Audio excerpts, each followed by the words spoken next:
radio, presse écrite, télémécom, des métiers de la communication, publicité, télévision, cinéma, affichage. Il fallait en parler. Hommes et femmes des médias. Hommes et femmes des médias. Ici les médias. Le magazine des médias africains. Sur l'ensemble du continent, recevez nos sincères salutations. Le moment est arrivé de nous consacrer uniquement aux médias. Ici les médias, voici les sommaires. Cameroun, le contenu audiovisuel s'enrichit. Ce jeudi 25 mai, lancement du tout nouveau concept baptisé Traveling. Traveling vous entraînera dans les coulisses des émissions, vous présentera la vie de nos stars qu'on voit dans le petit écran mais qu'on ne connaît pas. On vous plongera dans leur intimité. Sénégal, près de 2 milliards pour promouvoir l'industrie cinématographique et audiovisuelle. Cette décision intervient après le succès de quelques cinéastes aux grandes compétitions continentales. Il fallait en parler. Il fallait parler de ces deux sœurs nigérianes qui ont créé une crème solaire pour peau noire. Mali, le gouvernement augmente les frais d'implantation des médias audiovisuels. Objectif avoué, lutter contre la prolifération anarchique des chaînes de radio et de télévision au Mali. Les mécom. Qu'est-ce qu'un scénariste? En quoi consiste le métier de scénariste? Dans les métiers de la communication, vous aurez les explications de Cédric Tachago. Tous ces titres et bien d'autres seront développés dans cette édition. Bonjour Marcy. Bonjour Aimé Désiré. Passionné des médias, c'est ici les médias. Ici les médias. Ouvrons cette édition par le Cameroun. Le contenu audiovisuel s'enrichit. Ce jeudi 25 mai, lancement du tout nouveau concept baptisé Traveling. L'émission télévisée qui est présentée comme le magazine des médias et des hommes des médias est produite par In and Out. Nous sommes allés à la rencontre de Jean-Paul Tchomdou, le producteur de ce magazine. Alors Jean-Paul Tchomdou, bonjour. Bonjour. Vous êtes le producteur de Traveling. Alors en quoi consiste le concept Traveling? Alors, Traveling est né d'un constat. Au Cameroun, malheureusement, vous regarderez la télé du matin au soir, vous vous rendrez compte qu'il n'y a pas d'émission consacrée aux médias et aux hommes de médias. Oui. Et donc, nous avons voulu corriger ça avec Traveling, un magazine qui est entièrement, je dis bien entièrement dédié aux médias et aux hommes de médias. Traveling vous entraînera dans les coulisses des émissions, vous présentera la vie de nos stars qu'on voit dans le petit écran mais qu'on ne connaît pas. On vous plongera dans leur intimité pour essayer de donner aux téléspectateurs des informations qui leur permettent de mieux comprendre l'univers des médias et tout ce qui s'y passe. Qu'est-ce qui vous a poussé à initier ce concept au-delà de ce vide-là? Écoutez, les médias fascinent les téléspectateurs. Les journalistes sont dans tous les pays du monde des vedettes. Les émissions intéressent les gens. C'est grâce à ça que les gens passent du bon temps.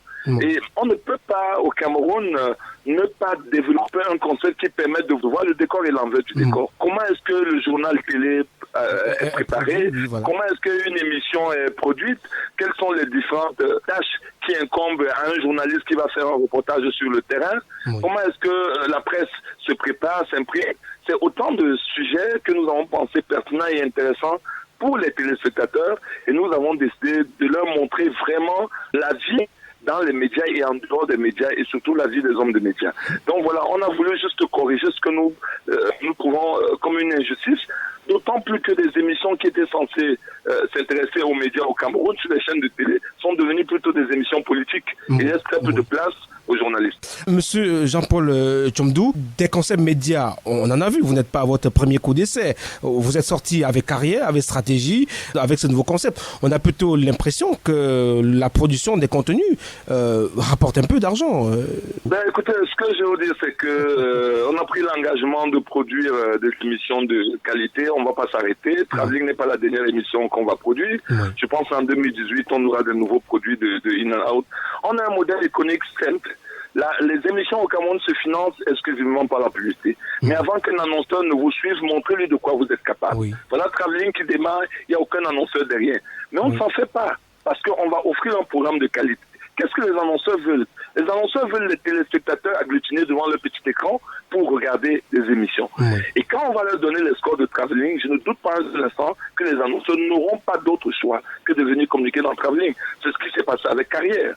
Carrière aujourd'hui est une émission crédible qui a pris sa place sur l'échiquier télévisuel camerounais. Stratégie a fait ses classes. Nous venons de célébrer les 2 ans de stratégie.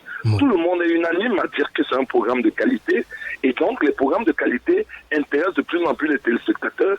Et qui dit téléspectateur dit forcément annonceur. C'est peut-être très tôt de le dire. Vous êtes déjà à 3 productions et la dernière va naître la semaine prochaine. C'est le quantième exactement? Ben écoute, le 25 mai, à 20h universel, 21h du Cameroun, oui. Vous aurez la première édition de Travelling sur Vox Africa. Est-ce que vous avez d'autres diffuseurs par hasard? Travelling sera vu uniquement sur Vox Africa. Et maintenant, il n'est pas exclu qu'on discute avec certaines télés pour après un certain moment de diffusion, leur céder les droits pour diffuser Travelling après. Voilà, de diffuser après. Mais pour le moment, cette émission est diffusée sur Vox Africa uniquement. Producteur de contenu, Jean-Paul Tchomdou, producteur de Travelling et le responsable de la maison de production In Out. Après Travelling, c'est quoi? On a un projet qu'on aurait dû lancer avec Vox Africa qui s'appelle African First Ladies, première dame d'Afrique. Oui. Ce projet, on espère qu'il verra le jour. C'est une très très grosse émission consacrée aux premières dames d'Afrique que nous allons lancer probablement en 2018 ou en 2019. Des programmes courts, des émissions politiques, des émissions de divertissement. Notre panier est plein d'idées, de projets qui avancent. Et voilà, on prend simplement le temps de mûrir nos projets pour qu'ils soient présentables, pour qu'ils soient bancables, pour qu'on soit sûr qu'on va offrir aux téléspectateurs une émission en phase avec ses attentes. Ouais. Alors, monsieur Jean-Paul Tchomdou, merci d'avoir répondu aux questions d'ici les médias. C'est moi qui vous remercie pour cette opportunité et j'en profite pour inviter tous vos auditeurs le 25 mai 2017, dès 21h, heure du Cameroun, sur Vox Africa pour regarder la première édition de Travelling. Sénégal, près de 2 milliards pour promouvoir l'industrie cinématographique et audiovisuelle. Cette décision intervient après le succès de quelques cinéastes aux grandes compétitions continentales. Merci Boumba. Ici, les médias. Au Sénégal, le président de la République, Macky Sall, a décidé de doubler le montant de la subvention publique accordée à l'industrie du cinéma et de l'audiovisuel. Le fonds de promotion de l'industrie cinématographique et audiovisuelle va passer d'1 milliard à 2 milliards de francs CFA en 2018, indique un communiqué publié cette mi-mai 2017 par le ministère de la Culture et de la Communication. Citant des sources au sein de cette administration, l'agence de presse sénégalaise indique que l'annonce de cette mesure a été faite par le chef de l'État au cours de l'audience accordée la veille aux lauréats sénégalais de la 25e édition du Festival panafricain du cinéma et de la télévision de Ouagadougou. L'augmentation de la subvention publique est une réponse aux doléances faites par les cinéastes et les professionnels de l'audiovisuel du Sénégal. Il sollicite en effet plus d'encouragement eu égard aux lauriers remportés par les productions sénégalaises à l'international, notamment au FESPACO.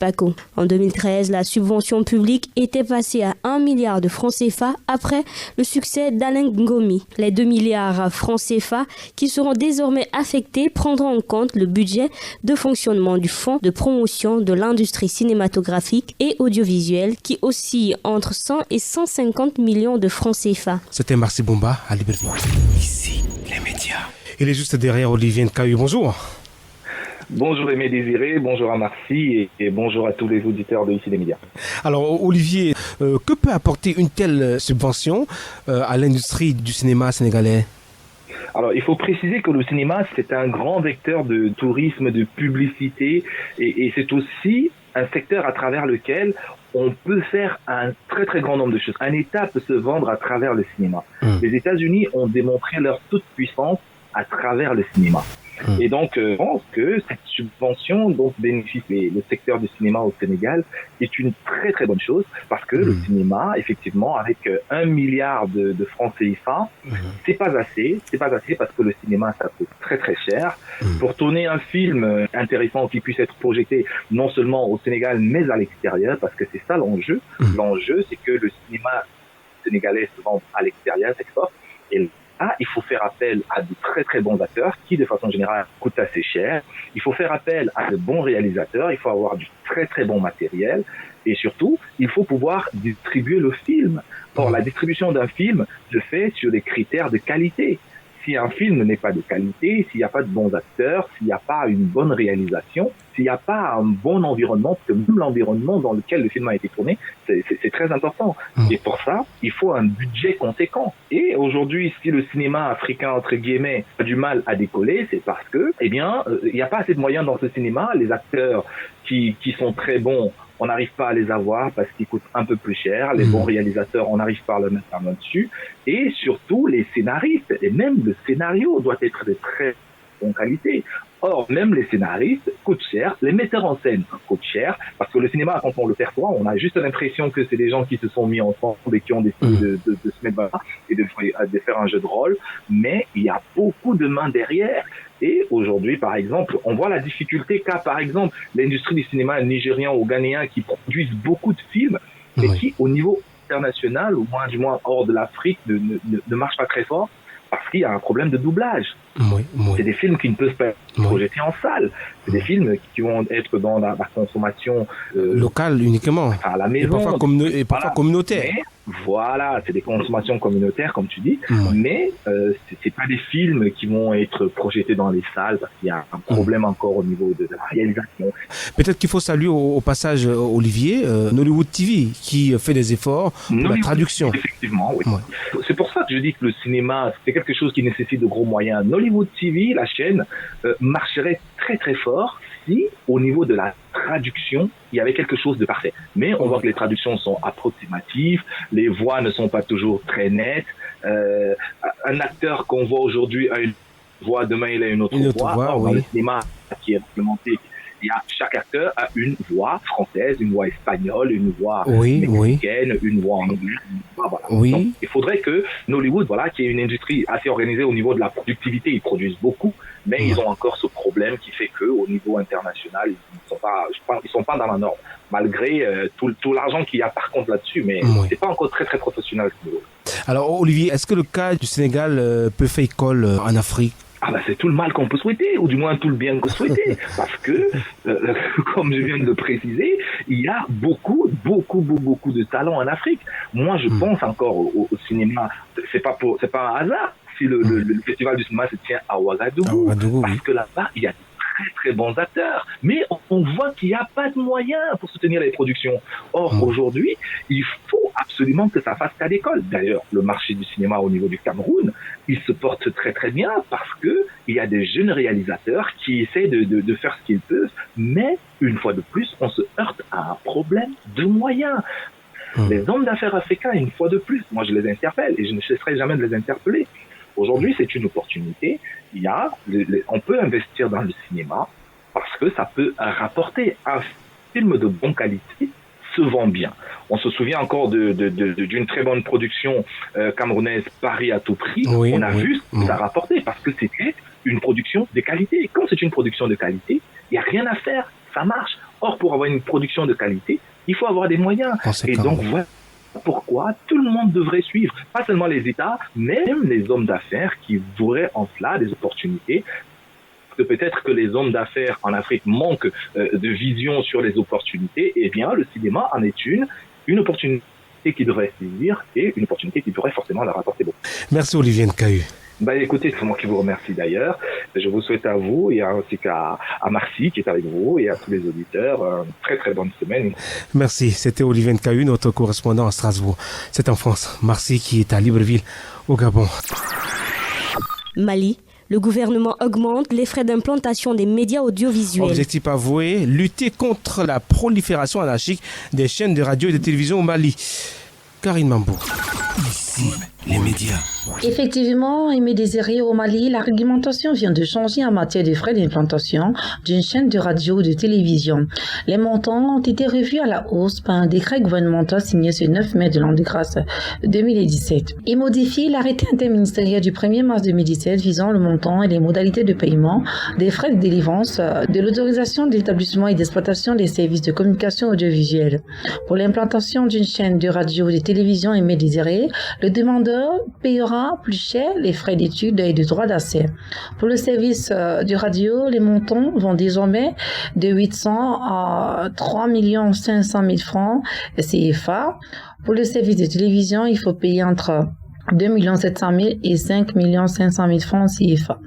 En modifiant ainsi la réglementation, le gouvernement manifeste sa volonté de lutter contre la prolifération anarchique des chaînes de radio et de télévision au Mali. Cette volonté aimée désirée est affichée par la haute autorité de la communication, Karine Mambou depuis Johannesburg, pour ici les médias. Ici, les médias. Il est avec nous, Ismaël Karim et Sedita Chago. Sedita Chago, bonjour. Bonjour Aimé Désiré et bonjour à tous les auditeurs d'ici les médias.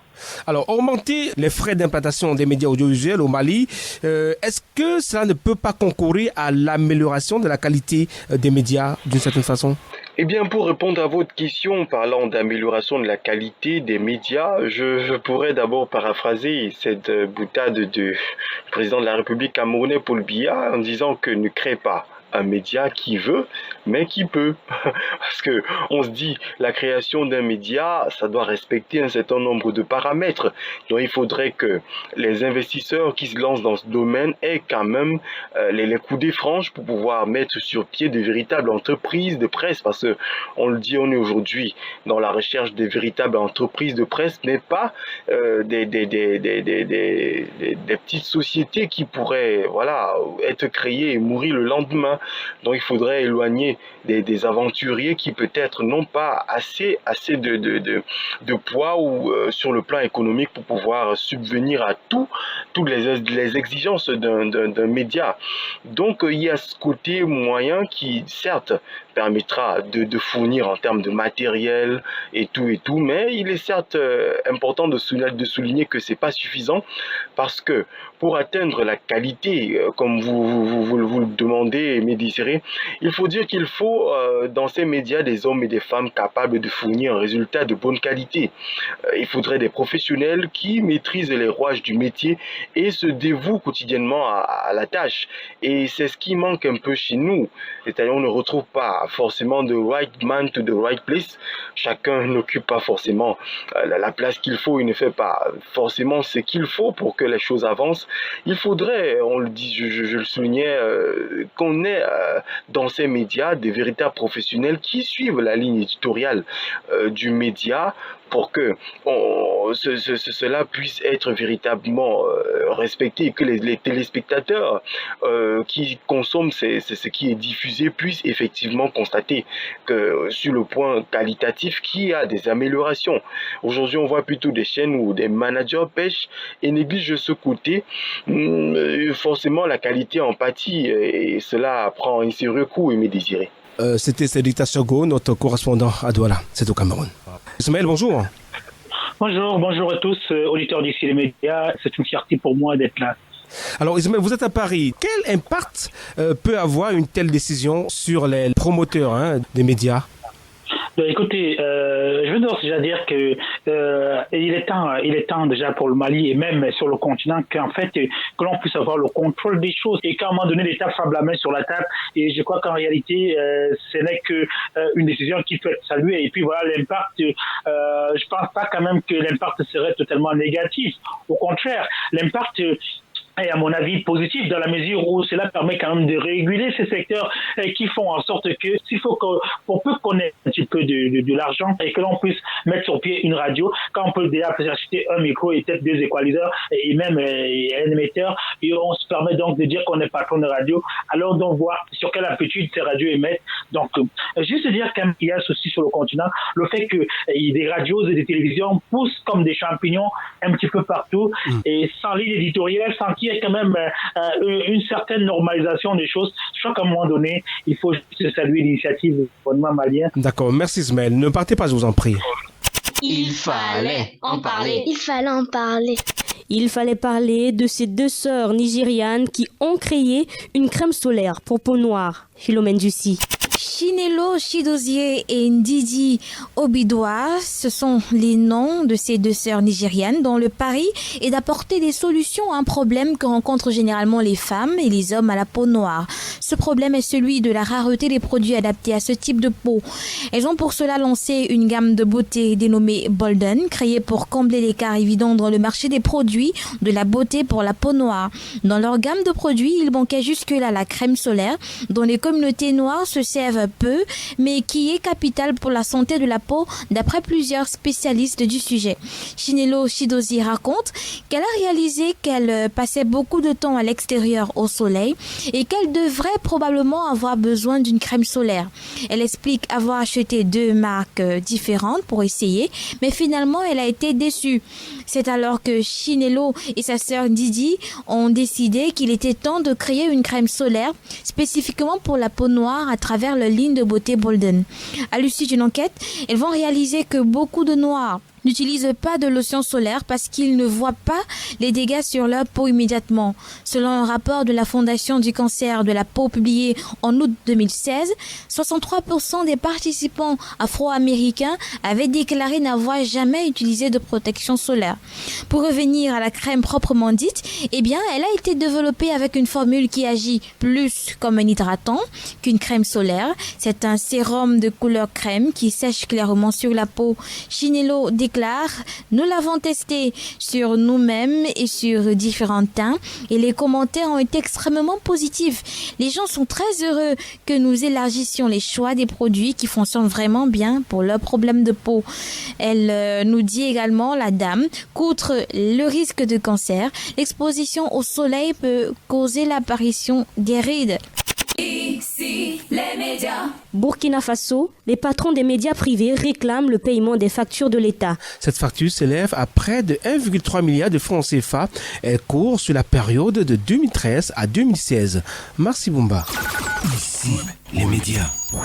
Les patrons des médias privés demandent à l'État de leur payer l'argent qu'il leur doit. Cette mi-mai 2017, plusieurs organisations patronales ont adressé une lettre ouverte au Premier ministre. Il s'agit de la Société des éditeurs de la presse privée, l'Union nationale de l'audiovisuel libre du Faso, l'Association des éditeurs et professionnels de médias en ligne et l'Union burkinabé des diffuseurs de services télévisuels.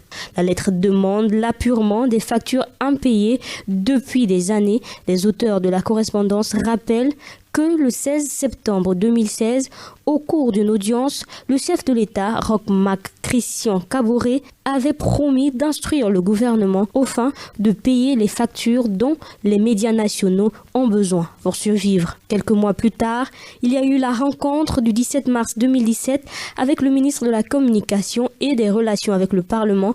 Puis, il y a eu le Conseil des ministres du 31 mars 2017 qui a reconnu combien les entreprises de presse privées ont des difficultés à recouvrer leurs créances auprès de départements ministériels et institutions publiques. Pourtant, rien n'a été fait après ce constat du Conseil des ministres. Aujourd'hui, les patrons des médias s'inquiètent d'une sortie du ministre de Commerce au cours de la rencontre avec le secteur privé.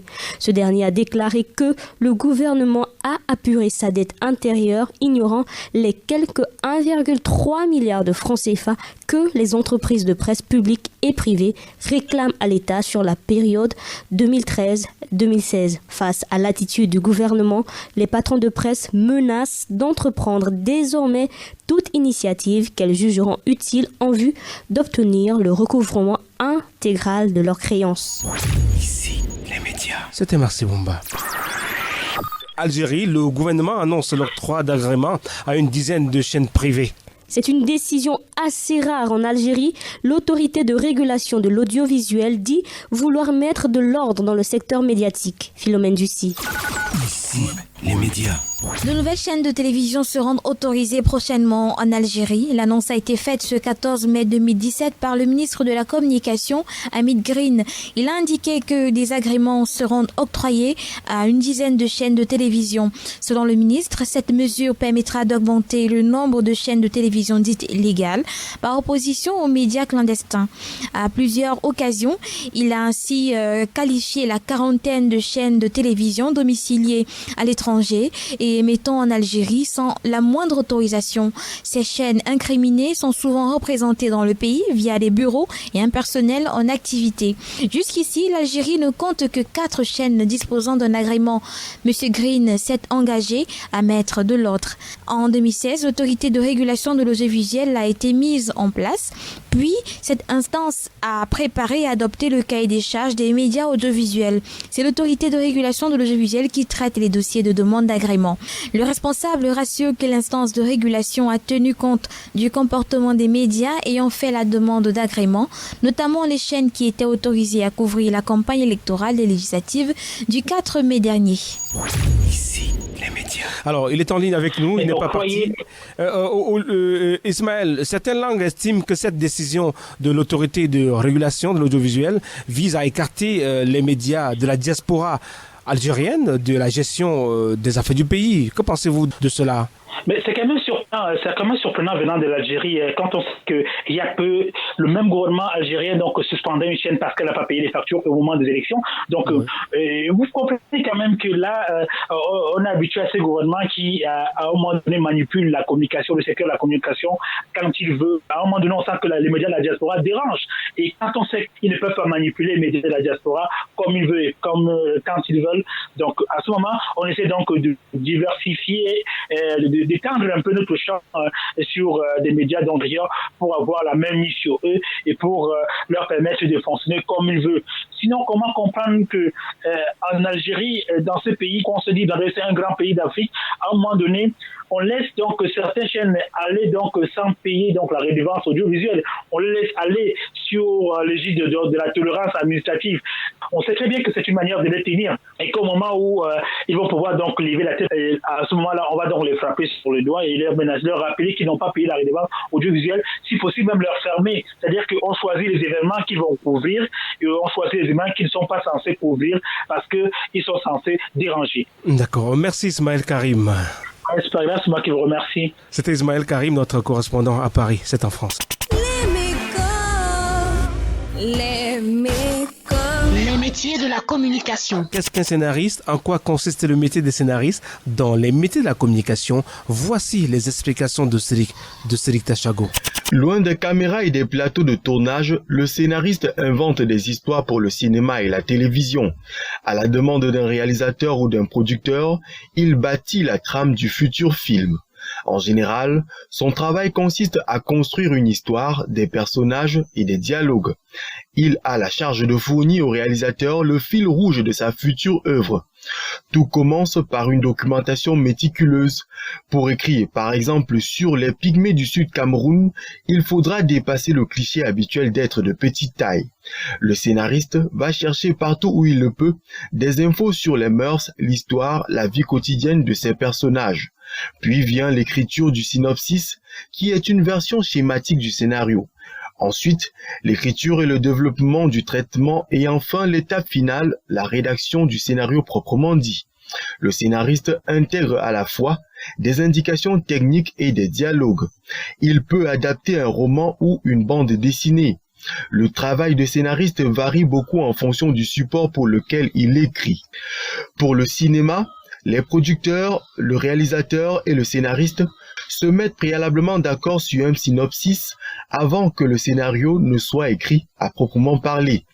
Puis, le scénariste écrit les dialogues en respectant un découpage des scènes et des indications scéniques précises avec un vocabulaire spécifique. Le jeu d'acteur, le travail de photographie et de réalisation jouent un rôle très important dans le résultat final. Le plus souvent, le scénario prend en compte le contexte du film dès le départ. Il est même parfois écrit pour un acteur en particulier. Pour la télévision, le scénariste peut écrire pour des téléfilms ou des séries télévisées. Son travail d'écriture est souvent beaucoup plus cadré qu'au cinéma. Il doit respecter l'esprit de la chaîne de télévision et écrit souvent quelques épisodes d'une série qui possède déjà des codes et doit rester cohérente. Les indications de jeu y sont aussi plus précises car, une fois le scénario rédigé, son auteur ne participe pas à la réalisation et doit laisser le texte entre les mains de l'équipe de production. Ce professionnel peut également travailler pour les bandes dessinées et les jeux vidéo. La première des qualités requises afin d'être scénariste est l'imagination.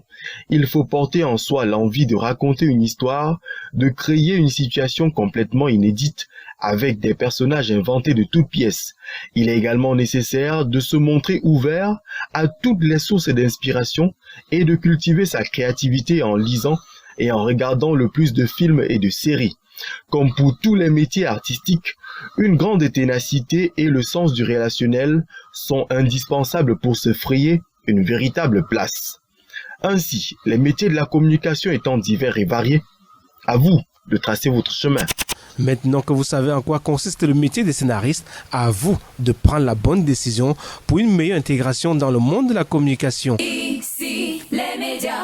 Passionnés des médias, vous avez écouté cette autre édition de Ici les médias. Soyez-en remerciés. L'équipe au grand complet, producteur Ada Productions, coproducteur Radio Veritas au Cameroun, Record FM Gabon. Habillage Nemro Kwame, prise de son Sam Miki. Nos correspondants Roland Djakoué à Libreville au Gabon, Philomène Dussi, Cédric Tassago à Douala au Cameroun, Hélène Doubidji à Lomé au Togo, Karim Mambrou à Johannesburg en Afrique du Sud, Teddy Patou à Rabat au Maroc, Olivier Nkayou à Strasbourg, Ismaël Karim à Paris en France, Edita Nefertiti à Washington aux États-Unis. Retrouvez ce programme sur notre page Facebook Ici, les médias. Passionnés des médias, c'était Ici, les médias. Prenons rendez-vous sur votre radio. Production Adaprod.